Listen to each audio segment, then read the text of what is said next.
ஒரு அழகான ஊரின் பெயர் குன்னூர். அந்த ஊரில் உள்ள மக்கள் எந்த ஒரு காரணத்திற்காகவும் எந்த ஒரு பிரச்சனைக்காகவும் யாரையும் எந்த ஒரு குற்றமும் எந்த ஒரு பிரச்சனையும் செய்ய விட மாட்டார்கள். அப்படிப்பட்ட அந்த ஊரில் முரளி என்பவன் 1997ஆம் ஆண்டு 3ஆம் தேதி 5ஆம் மாதம், அதாவது மே மாதம், அவன் அந்த ஊரில் எல்லைக்கு வந்தான். அப்பொழுது பெரிய ஆலமரத்தை ஒன்று கண்டு அவன் மனதில், இதனை விற்பனை செய்தால் நமக்கு அளவுக்கு அளவற்ற அதிகமான பணம் கிடைக்கும் என்று நினைத்துக் கொண்டு சிரித்துக் கொண்டே இருந்தாள். அந்த ஆலமரத்தில் அமர்ந்திருந்த சிலர் அவனை பார்த்து, பாவம் பைத்தியம் பிடித்து விட்டதோ என்று நினைத்து விட்டார்கள். ஆனால் அவர்களுக்கு தெரிய போவதில்லை, அவன்தான் அந்த ஊருக்கு பெரும் பிரச்சனையாக வந்து நிற்பான் என்று.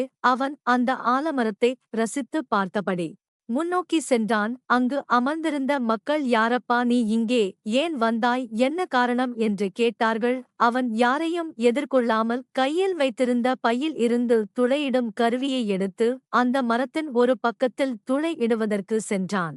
தொடரும். இதேபோல் கதைகள் கேட்பதற்கு லைக் அண்ட் சப்ஸ்கிரைப் பண்ணுங்க. இந்த கதையின் அடுத்த பாட்டு வேண்டும் என்றால் செகண்ட் பார்ட் என்று கமெண்ட் செய்யவும்.